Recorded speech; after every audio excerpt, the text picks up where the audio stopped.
దేవుని పరిశుద్ధ నామముకు మహిమ కలుగును గాక.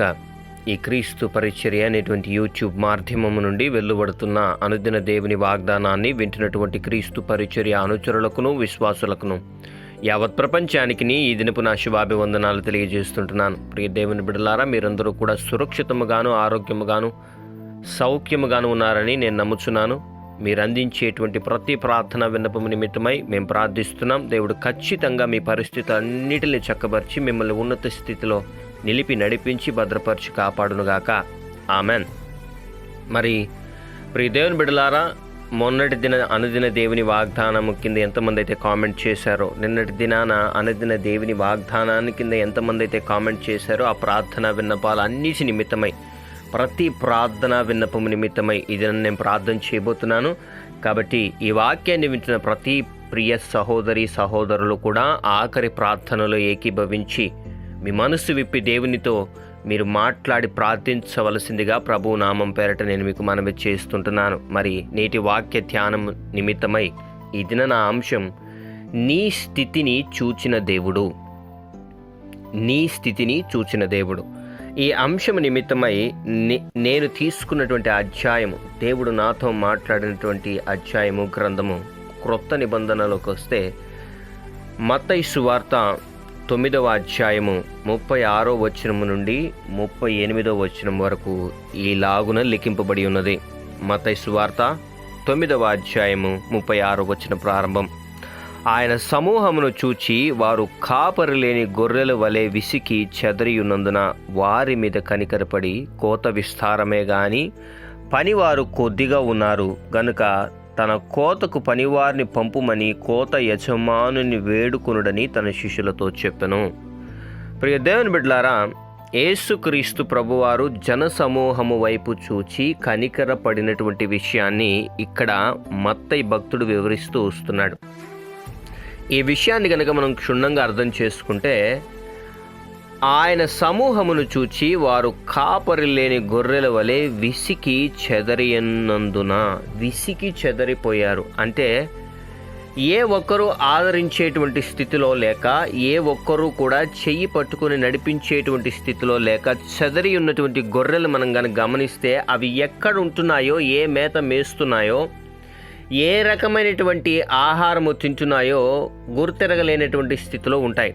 కాబట్టి కాపరి ఉన్నటువంటి గొర్రెలు ఏంటి అంటే, మేత కలిగిన స్థలముల యందు, పచ్చిక కలిగినటువంటి స్థలముల యందు వాటిని పరుండ చేయడానికి ఇదిగో ఆ కాపరి వాటిని మేపుతాడు, వాటిని ఆ వైపుగా నడిపిస్తాడు. కానీ కాపరి లేని గొర్రెలు ఏమవుతాయి అంటే, ఎక్కడికి వెళతాయో, ఏ మేత మేస్తాయో, ఏ క్రూర మృగము కంటపడి ప్రాణాలను కోల్పోతాయో తెలియనటువంటి పరిస్థితి. ఈ దినాన ఈ వాక్యాన్ని వింటున్న ప్రియ సహోదరి సహోదరుడా, నీ స్థితి కూడా అలానే ఉందేమో. ఇదిగో మనుషుల్ని నమ్మావు, ఆ మనుషులు నిన్ను ప్రేమిస్తున్నట్టుగా ప్రేమ వలకబోశారు. ఒకానొక దినాన సమయం రానే వచ్చింది, మనుషులు నీ చేయి విడిచిపెట్టి వెళ్ళిపోయారు. ఇప్పుడు నువ్వు ఏ స్థితిలో ఉన్నావో, ఎక్కడ ఉన్నావో, ఏ మేత మేస్తున్నావో తెలియనటువంటి స్థితిలో నలిగిపోతున్నావేమో. నీ పరిస్థితులు నిన్ను కనీసము నీ శరీరానికి శక్తినిచ్చేటువంటి ఆహారమును కూడా తీసుకోలేనటువంటి స్థితిలో నిన్ను దిగజారుస్తున్నాయేమో, నిన్ను ఆ రకంగా కృంగదీస్తున్నాయేమో నాకైతే తెలియదు. కానీ ఈ వాక్యం ద్వారా దేవుడు నీతో మాట్లాడాలని ఇష్టపడుతున్నాడు. ఇదిగో కాపరి లేని గొర్రెల వలె ఆ జనసమూహం ఏలాగా విసికి చెదరి ఉన్నందున యేసుక్రీస్తు ప్రభువారు ఆ జనసమూహం మీద కనికరపడ్డాడో, ఈ దినాన మనుషులను నమ్మి, లేకపోతే ఏదైనా ఒక సహాయం వస్తుందని, ఏదైనా ఒక ప్రేమ దొరుకుతుందని మనుషులను నమ్మి విసికిపోయి చెదరి ఉన్న ప్రియ సహోదరి సహోదరుడా, నీ హృదయం విసికిపోయి చెదరిపోయినటువంటి స్థితిని దేవుడు చూచాడంట. చూచి వారి మీద ఎలా కనికరపడ్డాడో, వారి మీద ఎలాగైతే దయ చూపించాడో, ఆ జన సమూహం వైపు చూచి ఏ రకంగా అయితే కనికరపడ్డాడో, ఈ దినాన నీ మీద నా మీద కూడా అదే రకంగా ఆయన కనికరపడుతున్నాడు. ఎందుకునంటే మనకి కాపరి ఉన్నాడు, మన తండ్రి ఉన్నాడు. మన తండ్రిని కాదని చెప్పి మనం వేరే ప్రత్యామ్నాయ మార్గముల కోసం వెళితే మొదట అది మనకు సంతోషాన్ని ఇస్తుంది, తుదకు అది మన జీవితాన్ని కబళించడానికి ప్రయత్నం చేస్తున్నటువంటి విషయాన్ని దేవుడు మనకు మరొకసారి జ్ఞాపకం చేస్తున్నాడు. చేస్తున్నాడు. ఈ దినాన మనుషులని నమ్మి, మనుషుల సహాయం కోసం వెళ్ళి, లేదా మనుషుల ప్రేమలను నమ్మి, ఇదిగో మాకు వాళ్ళు ఇది చేస్తారు, మాకు వాళ్ళు అది చేస్తారని నమ్మి విసిగిపోయి ఒంటరి స్థితిలో నిలబడిపోయినటువంటి ప్రియ సహోదరి సహోదరుడా, దేవుడు నీతోనే మాట్లాడుతున్నాడు. ఇదిగో మనుషులు నీకేం చేశారో అవతల వాడు చూడకపోవచ్చేమో, కానీ దేవుడు చూస్తున్నాడు. నీవు వాళ్ళకేం చేసావు, వాళ్ళు నీకు ఆపోజిట్గా ఇంకేం చేశారన్నటువంటి విషయాన్ని నువ్వు జ్ఞాపకం చేసుకోవచ్చు. ఈ దినాన నీ స్థితిని చూచి నిన్ను ఎగతాళి చేసేటువంటి మనుషులు ఉండొచ్చు. నీ ఒంటరితనాన్ని చూచి నిన్ను నిందకి లాగేటువంటి మనుషులు, నీ మీద భయంకరమైనటువంటి దుర్భాషలు ఆడేటువంటి మనుషులు ఉండొచ్చు. సొంత కుటుంబీకులే, సొంత కట్టుకున్నటువంటి భర్త ప్రేమను నోచుకోలేనటువంటి స్థితిలో ఉన్నటువంటి భార్యలు ఉన్నారు. తల్లిదండ్రుల ప్రేమను నోచుకోలేనటువంటి బిడ్డలు కూడా ఉన్నారు. ఈ దినాన నువ్వు ఏ స్థితిలో చెదరిపోయిందో నీ గుండె, ఏ స్థితిలో చెదరిపోయిందో నీ హృదయము, నీ మనసు, నీ మనసాక్షి ఎలాగైతే కల్మషం అయిపోయిందో మనుషులను నమ్మి, కానీ లేకపోతే ఏదైనా ఒక సహాయం కోసం నువ్వు వెళ్ళి తిరిగి సహాయము నీకు రాకపోవడంతో అనేక రకమైన మాటలు పడుతున్నావేమో ఈ దినాన. కానీ యేసుక్రీస్తు ప్రభువారు ఆ జన సమూహమును చూచి ఎలాగైతే కనికరపడ్డాడో, ఈ దినాన నీ మీద నా మీద కూడా అలాగనే కనికరపడబోతున్నాడు. ఎందుకనంటే యేసయ్యకు ఉండేటువంటి మనసు ఏంటి అనంటే, తన బిడలు వారు అడగక ముందే ఆయన వారికి అక్కరగా ఉన్న వాటన్నిటిని దయచేయాలన్నది ఆయన మనస్సు. కానీ మనమే యేసయ్య మనస్సును అర్థం చేసుకోకుండా, యేసయ్య ప్రేమను అర్థం చేసుకోకుండా మనం యేసయ్యని విడిచిపెట్టి బ్రతుకుతుంటాం. మన మీద ఉన్నటువంటి భారాన్ని చూచి దినాన దేవుడు కనికరపడుతున్నాడు. నీ హృదయము నిండిపోయినటువంటి భారాన్ని చూసి దేవుడు కనికరపడుతున్నాడు. హృదయం బరువెక్కితే శరీరంలో ఎక్కడా కూడా ఏ గాయం కనిపించదు, కానీ కళ్ళల్లో నుంచి మాత్రం కారుతున్న కన్నీరు, రహస్యముగా నీవు దేవునికి పెడుతున్నటువంటి మొర, నీ స్థితిని చూచి మనుషులు ఎగతాళి చేస్తున్నప్పుడు నువ్వు ఆయన సన్నిధిలో కార్చినటువంటి కన్నీరుని దేవుడు గమనించాడు. ప్రియ సహోదరి సహోదరుడా, ఇదిగో నీకెంతో ఆశీర్వాదం రావాలి, కోత విస్తారంగా ఉంది నీ జీవితంలో, కానీ ముందుకు వెళ్ళలేనటువంటి స్థితి, నీకెవరు సహాయం చేయలేనటువంటి స్థితి, ఎవరు నిన్ను పట్టించుకోలేనటువంటి స్థితిలో నువ్వు ఉంటున్నావేమో. ఈ దినాన దేవుడు నీతో నాతో మాట్లాడుతున్నాడు. అందుకనే కోత విస్తారముగా ఉంది, కానీ పనివారు తక్కువగా ఉన్నారు. ఇదిగో తన కోతకు పనివారిని పంపుమని కోత యజమానుని వేడుకున్నాడని తన శిష్యులతో చెప్పాడంట. అంటే సువార్త ప్రకటించడం విస్తారముగా ఉంది.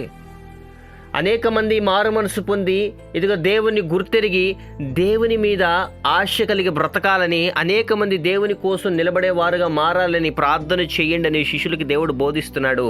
అంటే దేవుని ఎరగనటువంటి వారి మీద దేవుని కనుదృష్టి అంత ఉంటే, దేవుణ్ణి తెలుసుకొని, ఇదిగో దేవుని ప్రేమను తెలుసుకొని క్రైస్తవంలోకి అడుగుపెట్టి దేవుని మీద ఆధారపడి పడిపోయి ఈ దినాన లేవలేని స్థితిలో ఉన్నటువంటి నీ వైపు ఇంకెంతో జాలిగా దేవుడు చూస్తున్నాడు. ఒకసారి నువ్వు జ్ఞాపకం చేసుకోగలిగావా ప్రియ సహోదరి సహోదరుడా? ఈ దినాన నీ వైపు చూస్తున్నటువంటి దేవుడు నీ స్థితిని గమనించాడు. నీ స్థితిని ఆయన క్షుణ్ణంగా పరిశీలించాడు. నిన్ను ఆ స్థితిలో నుంచి బయటికి తీసుకురావడానికి ప్రయత్నం చేస్తున్నాడు. ఈ వచనంలో ఎవరైతే కాపరి లేక చదరిపోయి ఉన్నారో వారి గురించి మాట్లాడుతున్నాడు. కానీ ఆయన గమనించిన విధానాన్ని కనుక మనం చూస్తే విసిగిపోయి చదరిపోయి ఉన్నారంట.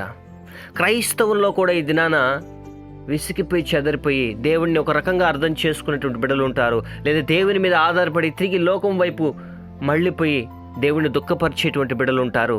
జీవితంలో ఎటువైపు ముందుకు కొనసాగిపోవాలో తెలియనటువంటి హృదయము భారముతో నిండిపోయినటువంటి జీవితము కలిగినటువంటి బిడ్డలు కూడా ఉంటారు. కానీ నేను ఈ మాటని మీకు చెప్తున్నాను, గుర్తుపెట్టుకోండి బిడ్డ, నీవు ఏ స్థితిలో ఉన్నా దేవుణ్ణి ఒక్కసారి సొంత రక్షకుడిగా అంగీకరించాక ఆయన కను దృష్టి నీ మీద నుంచి తిప్పుకోడు దేవుడు. ఒకవేళ ఆయన తిప్పుకున్నాడంటే మాత్రం మనం అడ్రస్ లిస్ట్లోనే ఉండం. మనల్ని భూమి మీద ఎప్పుడో మన శవం మీద, మన సమాధి మీద మొలకలు మొరిచేస్తాయి. దేవుని కను దృష్టి తిప్పుకున్నాడు అని అంటే, దేవుడు వద్దనుకున్నాడు అని అంటే మన జీవితం బహు ఘోరముగా మారిపోతుంది. నేను ఎందుకు ఈ వాక్యాన్ని, ఈ మాటని పదే సార్లు మీకు చెప్తున్నానంటే, దేవుడు ఈ వాక్యం ఎందుకు మనతో మాట్లాడుతున్నాడంటే, దేవుడు చూపు మన మీద నుంచి తిప్పుకోలేదు. దేవుడు మనల్ని చూస్తున్నాడు. మనం విసిగిపోయిన స్థితిని దేవుడు చూస్తున్నాడు. హృదయం బరువెక్కినటువంటి స్థితిని దేవుడు గమనించాడు అన్నటువంటి విషయాన్ని మరొకసారి నీకు నాకు జ్ఞాపకం చేయడానికి దేవుడు ప్రయత్నం చేస్తున్నాడు. ఆ ప్రయత్నాన్ని అర్థం చేసుకున్నట్లయితే నేను ఉన్నత స్థాయిలో నిలబడడానికి దేవుడు సహాయం చేస్తాడు. దేవుడు వాక్యం ద్వారా నిన్ను మేతగలిగినటువంటి స్థలాలకి తీసుకుని వెళ్తాడు. ఆయన ఆదరణతో, ఆయన ప్రేమతో నిన్ను తృప్తిపరుస్తాడు. గాఢాంధకారపు లోయలలో సంచరించావేమో, కానీ ఏ అపాయమును నీకు అంటకుండా కాపాడిన దేవుడు ఇప్పుడు దేవుని మీద ఆధారపడి బ్రతకాలని ఆశపడుతున్నటువంటి నిన్ను విడిచిపెడతాడా? ఈ వాక్యాన్ని వింటున్న ప్రియ సహోదరి, సహోదరుడా, రాత్రులలో ఏడ్చి అలసిపోయినావేమో.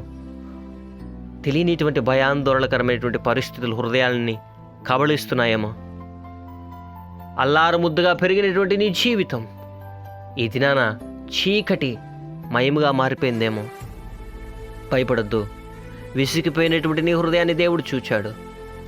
నలిగిపోయినటువంటి నీ హృదయాన్ని దేవుడు చూచాడు. నిన్ను ఆదరించడానికి, నిన్ను ఓదార్చడానికి మనుషులు ఆదరించినట్లు ఆయన ఆదరించడు నాన్న. ఆయన ఆదరిస్తే, ఆయన ఆశీర్వదిస్తే, ఆయన లేవనెత్తితే నువ్వు ఒక 10 మందికి సాక్ష్యంగా మారుతుంది నీ జీవితం. దేవుడు నిన్ను అలా మార్చాలని ప్రయత్నం చేస్తుంటాడుగా. నీ వైపు తేరి చూస్తున్న దేవుణ్ణి తిరిగి నువ్వు కలుసుకోగలిగితే విసిగిపోయినటువంటి నీ ప్రాణానికి ఆయన నెమ్మదిని అనుగ్రహించి నిన్ను మేతగలిగినటువంటి స్థలాల్లో పరుండజేసి గొప్ప స్థితికి తీసుకుని వచ్చి నిన్ను నడిపించి భద్రపరిచి కాపాడునుగాక. ఆమెన్. ప్రార్థన. మహాపరిశుద్ధుడును, మహోన్నతుడును, సర్వోన్నతుడును, జీవాధిపతి, జీవము కలిగిన రాజా, నీ ఘనమైన శ్రేష్టమైన నామానికి స్తుతులు, స్తోత్రాలు, వందనాలు. ఈ క్రీస్తు పరిచర్య అనేటువంటి యూట్యూబ్ మాధ్యమం నుండి ఈ దినాన నీ బిడ్డలతో నీవు మాట్లాడిన గొప్ప రీతిని బట్టి నీకు వందనాలు చెల్లిస్తున్నాం. మరి నిన్నటి దినాన అనుదిన దేవుని వాగ్దానం కింద ఎంతమంది బిడ్డలైతే ప్రభానైనా కామెంట్ సెక్షన్లో వారి అమూల్యమైనటువంటి ప్రార్థన విన్నపాలని తెలిపారో ప్రభానైనా ఆ బిడ్డల గురించి ప్రార్థన చేయడానికి ఇష్టపడుతుండగా ప్రభా, అయా నీ సహాయాన్ని ఆ బిడ్డల జీవితాల్లో అనుగ్రహించమని ప్రార్థన చేస్తున్నాం తండ్రి. అయా విసిగిపోయినటువంటి జీవితాలు ప్రభానైనా, ఇదిగో ఏ ప్రేమ నోచుకోలేనటువంటి స్థితిలో మేము ఉన్నామని ప్రభానైనా బిడ్డలు ప్రభానైనా బాధపడుతుంటున్నారో ఆ స్థితిలో బిడ్డల్ని జ్ఞాపకం చేసుకోమని ప్రార్థన చేస్తున్నాం ప్రభా. ఆ బిడ్డల జీవితాల్లో ప్రభా ఏ రకమైనటువంటి ప్రభాన పరిస్థితుల్లో ఈ దినాన ప్రభాని విసిగిపోయి ఈ అనుదిన దేవుని వాగ్దానాన్ని వింటున్నారో బిడ్డలందరూ ఆశీర్వదింపబడి దీవింపబడినట్లుగా మేము ప్రార్థన చేస్తుండగా నీ సహాయాన్ని అనుగ్రహించమని ప్రార్థన చేస్తున్నాం ప్రభా. ఇదిగో అదే రకంగా ప్రభానైనా భారతీ సిస్టర్ ప్రభానైనా, ఇదిగో ప్రభానైనా ఆమెకి కలిగినటువంటి స్థితిని బట్టి ప్రభానైనా, ఇదిగో జాబ్ ట్రయల్స్లో ఉన్నానని ప్రభానైనా నీ చిత్తానుసారంగా ఆమెకి జాబ్ రావాలని ప్రార్థన చేయమని ప్రభాని అడిగినట్టుగా ప్రభాన ఆ బిడ్డకి మంచి జాబ్ను అనుగ్రహించమని ప్రార్థన చేస్తుంటున్నాం. మరి అదే రకంగా ప్రభానైనా స్మైలీ సిస్టర్ ప్రభానైనా ఆమె హెల్త్ గురించి ప్రార్థన చేయమని ప్రభాని అడిగారు. ఆమెకి ఏ రకమైనటువంటి ప్రభానైనా అనారోగ్య పరిస్థితి ఉందో సంపూర్ణమైన ఆరోగ్యాన్ని, బలాన్ని, శక్తిని ఇప్పుడే ప్రసాదింపు చేయమని ప్రార్థన చేస్తున్నాం ప్రభా. ఎంతమంది బిడ్డలైతే ప్రభాని అనుదిన దేవుని వాగ్దానాన్ని స్వతంత్రించుకున్నారో ఆ బిడ్డలందరినీ జ్ఞాపకం చేసుకోండి. ఆ బిడ్డల జీవితాల్లో కార్యాన్ని జరిగించమని ప్రార్థన చేస్తుంటున్నాం ప్రభానైనా. రోజారాణి సిస్టర్ ప్రభానైనా వాళ్ళ బిడ్డ సంజయ్కి, నవీన్కి ప్రభానైనా జాబు వచ్చినట్లుగా ప్రార్థన చేయమని కోరి ఉంటున్నారు ప్రభా. ఆ బిడ్డలకి ఏ ఉద్యోగం అవసరమో ప్రభా, ఆ బిడ్డలు ఏ తలాంతుల్లో ప్రభా నిష్ణాతులై ఉన్నారో ప్రభానైనా ఆ స్థితిలో ఆ బిడ్డల్ని నిలబెట్టి గొప్ప ఉద్యోగాన్ని అనుగురించి ఉన్నత స్థాయిలో నిలబెట్టమని ప్రార్థన చేస్తున్నాం ప్రభా. అదే రకంగా ప్రభాని ఎంతమంది అయితే నీలో ఎదగాలని, నెమ్మది కలిగి జీవించాలని ఆశపడుతుంటున్నారో ఆ బిడ్డలకి సహాయాన్ని అనుగ్రహించమని ప్రార్థన చేస్తున్నాం. ఆ బిడ్డలు ఉన్నటువంటి శ్రమలన్నింటిలోంచి బయటకు తీసుకురమ్మండి ప్రభానైనా. మౌనిక సిస్టర్ని జ్ఞాపకం చేసుకోమని ప్రార్థన చేస్తున్నాం. ఆ బిడ్డ ప్రభానైనా ఇదిగో డే షిఫ్ట్ కొరకు ప్రభానైనా ప్రార్థన చేస్తుండగా నైట్ షిఫ్ట్లో ఉండి ప్రభానైనా ఇదిగో ప్రాతకాల ప్రభానైనా ఉదయమున ప్రభా నీ సన్నిధిలో గడపలేనటువంటి స్థితిలో ఉన్నానని బాధపడుతుండగా ఆ బిడ్డకి తగినట్లుగా ప్రభాన మంచి ప్రభానైన పరిస్థితులను తన ఉద్యోగంలో నీవు తీసుకురమ్మని ప్రార్థన చేస్తున్నాం. జ్ఞాపకం చేసుకుని నడిపించమని ప్రార్థన చేస్తున్నాం. ఎంతమంది బిడ్డలైతే ప్రభానైనా పరీక్షలకి సిద్ధపడుతున్నారో, చదువు నిమిత్తమైన, ఉద్యోగ నిమిత్తమైన నీ సహాయాన్ని అనుగ్రహించమని ప్రార్థన చేస్తున్నాం. ఆ బిడ్డలకి ఉన్నత స్థాయిని అనుగ్రహించండి. ఆ చదువు నిమిత్తమైతే చదువులో మంచి స్థాయిని అనుగ్రహించండి. ఉద్యోగ నిమిత్తమైతే వారు కోరుకున్న ఉద్యోగాన్ని బిడ్డల చేతికి అనుగ్రహించమని ప్రార్థన చేస్తున్నాం. విడిపోయినటువంటి భార్యాభర్తలు ఎంతమంది అయితే ప్రవణన ఉన్నారో క్రీస్తు పరిచర్ను అనుసరిస్తున్నటువంటి బిడ్డలు ఆ బిడ్డలు తిరిగి కలుసుకున్నట్లుగా ప్రార్థన చేస్తున్నాం. అదే రకంగా భార్యాభర్తల మధ్య అసమాధానం, కుటుంబ గొడవలు, భయంకరమైనటువంటి కొట్లాటలు ప్రభావ, ఇరుకులు, ఇబ్బందులు ఎక్కడ కలుగుతున్నాయో ప్రభావ ఆ కుటుంబంలో సమాధానం అనుగ్రహించండి. తాగుడికి, దుర్వ్యసనాలకి భర్తలు ప్రభావన లోనైపోయి భార్యల్ని, బిడ్డల్ని పట్టించుకోలేనటువంటి స్థితిలో ఉన్నట్లయితే ప్రభావన ఆ బిడ్డలు మారు మనసు పొందుకుందరుగా కానీ సహాయాన్ని అనుగ్రహించమని ప్రార్థన చేస్తున్నాం. అన్నదమ్ములు విడిపోయినటువంటి స్థితిలో ఉంటే తిరిగి కలపండి. తల్లిదండ్రులు, బిడ్డలు విడిపోయినటువంటి స్థితిలో ఉంటే తిరిగి కలపమని ప్రార్థన చేస్తున్నాం. మరి ఎంతమంది బిడ్డలైతే ప్రవణమైన ప్రయాణ మార్గం నుండి బయలుదేరి వెళ్తున్నారు, బిడ్డలందరికీ సురక్షితమైనటువంటి ప్రయాణ మార్గాన్ని అనుగ్రహించమని ప్రార్థన చేస్తున్నాం. మరి ఈ దినాన వివాహ దినాలు, జన్మదినాలు, బ్యాప్టిజం డేస్ జరుపుకుంటున్న ప్రతి బిడ్డల తలల మీదకి ఆశీర్వాదాలు, దీవెనలు కుమ్మరించమని ప్రార్థన చేస్తున్నాం. ఉద్యోగ ప్రయత్నాలు ఉన్న వారికి నీ సహాయాన్ని అనుగ్రహించమని ప్రార్థన చేస్తున్నాం. వివాహ సంబంధాలు చూస్తున్నటువంటి బిడ్డలకి మంచి సంబంధాలు వచ్చి ఘనంగా వివాహాలు జరుగునుగాక. ఈ దిన దీవెలతో ప్రతి బిడ్డల్ని నింపి నడిపించండి.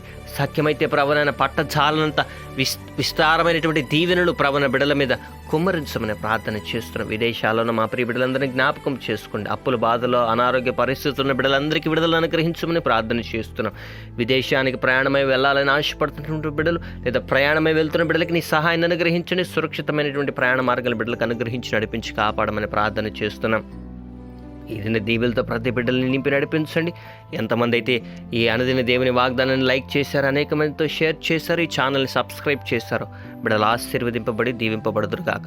ఉన్నత స్థితిలో బిడ్డలని నిలబెట్టి ప్రవణ గొప్ప స్థితిలోకి బిడ్డల్ని తీసుకురమ్మని స్తుతి, ఘనత, మహిమా, ప్రభావాలు నీకే ఆరోపిస్తూ యేసయ్య అతి పరిశుద్ధమైన నామమున ఈ ప్రార్థన విన్నపములు అడిగి పొందుకుని ఉన్నాం మా ప్రియ పరలోకపు తండ్రి. Amen, amen, amen. Praise the Lord. May God bless you all.